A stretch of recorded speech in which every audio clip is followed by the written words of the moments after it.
नमस्कार दोस्तों, मेरा नाम डॉक्टर विकास बघेल है और आज का हमारा टॉपिक है दस्त का संपूर्ण इलाज। देखिए दोस्तों, एक छोटी सी गलती जिसमें शरीर में से पानी निकलना शुरू होता है और इंसान की नौबत इतनी आ जाती है कि वो आईसीयू तक पहुंच जाता है। हर साल लाखों लोग सिर्फ दस्त यानी कि डायरिया की वजह से गंभीर हालत में पहुंच जाते हैं।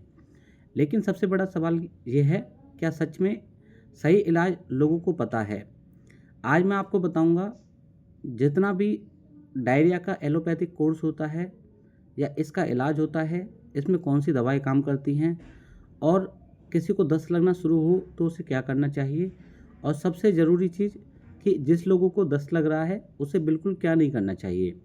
वीडियो को पूरा देखें क्योंकि आखिर में एक ऐसी गलती बताऊंगा जो 90% लोग करते हैं और उनकी हालत ख़राब हो जाती है।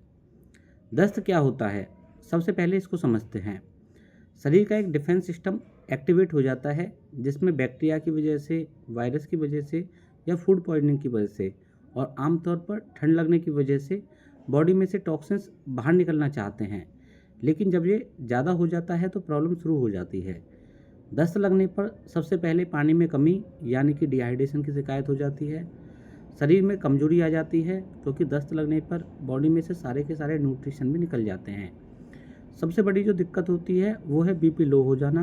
बीपी लगभग 60-40 तक पहुंच जाता है और इतना कम बीपी होता है कि उनको बहुत जल्दी एडमिट करना पड़ता है।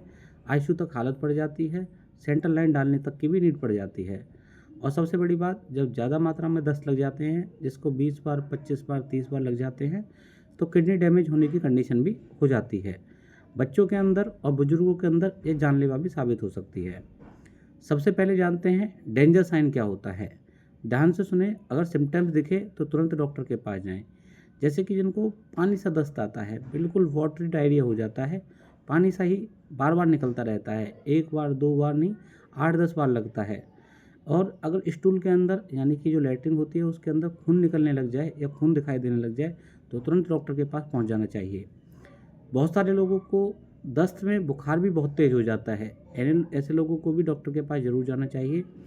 और दस्त अगर उल्टी के साथ आ रहे हैं या फिर पेशाब बहुत ज़्यादा कम हो जाए, अगर आप दिन में 8-10 बार जाते हैं और अचानक से 1 या 2 बार पे आ जाओ या फिर पूरे दिन वॉशरूम के लिए जा ही नहीं पाओ, तो आपको एक गंभीर हालत समझना चाहिए कि भैया बड़ी दिक्कत है, किडनी पर इफेक्ट पड़ना बहुत ज़्यादा चांस हो सकते हैं। और सबसे ज़्यादा दस्त के साथ साथ कमजोरी लगने लग जाए, पैरों के अंदर ताकत ना बन जाए, उठना और बैठना भी भारी लगने लग जाए, तो आपको घबरा जाना चाहिए। ऐसे में जितना जल्दी हो सके डॉक्टर के पास पहुंच जाना चाहिए। अब जानते हैं इसके कंप्लीट कोर्स के बारे में। सबसे अच्छी बात यह है कि अगर किसी को दस्त लग रहे हैं तो शुरुआत में क्या करना चाहिए ताकि डॉक्टर के पास पहुंचने से पहले उसकी हालत में थोड़ा सुधार करा जा सके। सबसे पहले होता है ओआरएस। ओआरएस एक लाइफ सेवर होता है। यह शरीर में पानी और इलेक्ट्रोलाइट को बैलेंस करने में मदद करता है। हर दस्त के बाद ओआरएस लेना बहुत ज़्यादा ज़रूरी है। एक बार दस्त आया है तो एक बार ओआरएस का 1 गिलास पानी तभी के तभी पी लो। याद रखें, ओआरएस जान बचाने वाली चीज़ मानी जाती है। दूसरी चीज़ होती है प्रोबायोटिक्स। प्रोबायोटिक के अंदर 2 सैचेट आते हैं। एक सैचेट होता है सिप्रोलेक के नाम से और एक सैचेट होता है इकोनॉम के नाम से। यह आपके गट को बेहतर करता है, इनके बैक्टीरिया को ठीक करता है, डाइजेशन को इम्प्रूव करता है और रिकवरी को तेज़ करता है। ईजिली किसी भी मेडिकल स्टोर पर मिल जाएगा। सिप्रोलेक्स सैचेट के नाम से आप उनसे कह सकते हैं। 40-50 रुपये के 4 पाउच मिल जाते हैं।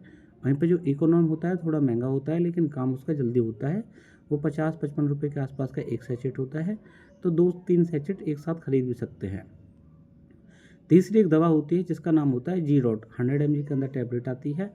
जिसको पानी जैसे दस्त लगने स्टार्ट हो जाएं या इंटेस्टाइन के अंदर सिक्रेशन कम हो जाता है तो उसको ये बेहतर करने में मदद करता है। बॉडी की मूवमेंट को बेहतर करता है, आंतों की गतिविधि को ठीक करता है और सबसे बड़ी बात, इन्फेक्शन को ख़त्म करके बैक्टीरिया को मारने का भी काम करता है। चौथी चीज़ आती है एंटीबायोटिक। कहते हैं कि दस्त के अंदर जितना हो सके लिक्विड की डेफिशिएंसी होती है, तो पानी की कमी है तो पानी की पूर्ति करें। लेकिन बहुत बार केस देखना पड़ता है कि एंटीबायोटिक चढ़ाने पड़ते हैं। हालांकि एंटीबायोटिक हर बार ज़रूरी नहीं होता। हर डायरिया में एंटीबायोटिक नहीं देते, सिर्फ बैक्टीरियल इन्फेक्शन में ही डायरिया में कोशिश करते हैं कि एंटीबायोटिक दिया जाए। ये डॉक्टर लोग डिसाइड करते हैं, इसलिए आप इसके बारे में बिल्कुल ना सोचें। और कोशिश करें कि हर जो भी डायरिया होता है, बहुत सारे लोग मेट्रोजिल, ऑफ्लॉक्सोजेड, नॉरफ्लॉक्टिजेड इन दवाइयों को लेना शुरू कर देते हैं, तो ऐसा बिल्कुल नहीं है। जिसको पानी वाला डायरिया है, खूनी डायरिया है, कोई भी डायरिया है, उसकी पानी की पूर्ति करिए। कोशिश करें कि पानी से ही उसका पूर्ति हो जाता है, बीपी थोड़ा स्ट्रांग हो जाता है, इलेक्ट्रोलाइट बैलेंस हो जाते हैं।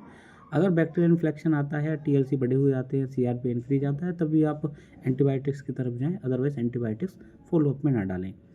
और अगर बीपी ज़्यादा डाउन हो जाता है, बंदा गिर पड़ता है, बार बार गिरता रहता है, दस्त की वजह से कमज़ोरी आ जाती है, चक्कर आ जाती हैं, तो जितना जल्दी हो सके अस्पताल में जाएं, एडमिट कराएं। 2 तरीके की बोतल होती हैं, एक आरएल होती है, एक एनएस होती है। एक तीसरी तरह की बोतल भी होती है जिसे डीएनएस बोला जाता है। हालांकि डायबिटीज़ वालों को ये चढ़ाई नहीं जाती है। जब बॉडी बहुत ज़्यादा वीक हो जाती है, पानी की कमी हो जाती है, तो सबसे पहले आरएल और उसके बाद एनएस, ऐसे करके बोतल जो होती हैं, ड्रिप होती हैं, वो चढ़ाई जाती हैं और इससे इंसान की जीवन बचाया जाता है। सबसे बड़ी गलती क्या है? अब सुनिए वो गलतियाँ जो हालत को ख़राब करती हैं।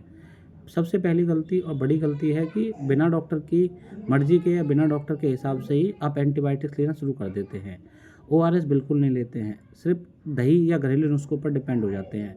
देखिए, दही खाना चाहिए, लेकिन जिसको फ़ीवर आ रहा है अगर वो दही खाएगा तो उसका फ़ीवर और ज़्यादा बढ़ जाएगा। और दस्त तो उसको है, दस्त में आराम ज़रूर मिलेगा, लेकिन फ़ीवर और ज़्यादा बढ़ जाएगा। डिहाइड्रेशन को इग्नोर नहीं करना चाहिए। पानी की जितनी कमी हुई है तो पानी की उतनी ही पूर्ति करनी चाहिए। मान के चलिए 15 बार दस्त लगे हैं तो मोटा मोटा आपके शरीर में से 3 लीटर पानी निकला है, तो 3 लीटर की पूर्ति आपको ओआरएस से ही करनी है। और जो लोग डायरिया वाले पेशेंट होते हैं, जिनका लूज मोशन होता है, उनसे पानी पिया भी नहीं जाता, तो उनको ड्रिप ही चढ़ानी पड़ती है। और बच्चे में डिले करना, बच्चे हैं कि उनको कहते हैं कि जब तक 10 बार दस्त नहीं होंगे तब तक जाएंगे नहीं, ऐसा बिल्कुल नहीं है। 5 या 6 बार अगर दिन में बच्चे को दस्त हो रहे हैं तो आपको एक बार डॉक्टर को दिखाना चाहिए। हाँ, इससे कम है, 3 बार है, 2 बार हैं, तो आप थोड़ा इग्नोर कर सकते हैं।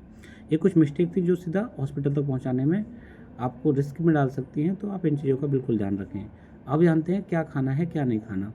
तो आप अपने खाने के अंदर खिचड़ी हो गया, केला हो गया, दही हो गया, नारियल पानी हो गया और हल्का खाना, इनका इस्तेमाल करें। क्या नहीं खाना? सबसे पहले तो चाय नहीं पीनी और दूध नहीं पीना, तली चीज़ें नहीं खानी है, स्पाइसी फूड नहीं खाना है। कुछ भी वजह हो या कोई भी दिक्कत हो, कैसा भी हो, जंक फूड तो बिल्कुल नहीं खाना है। दोस्तों, एक छोटी सी बीमारी लगती है दस्त, लेकिन जब समय पर इलाज नहीं मिल पाता तो लोगों की जान तक भी जा सकती है। याद रखना, ओआरएस मत भूलना, खुद से दवा मत लेना और सिम्टम्स को इग्नोर मत करना। अगर ये वीडियो आपको अच्छी लगी है, कुछ समझने का मौका मिला है, तो इस वीडियो को लाइक करें। चैनल पर नया है तो चैनल को सब्सक्राइब करें। अपने दोस्तों के पास इस वीडियो को जरूर शेयर करें। धन्यवाद।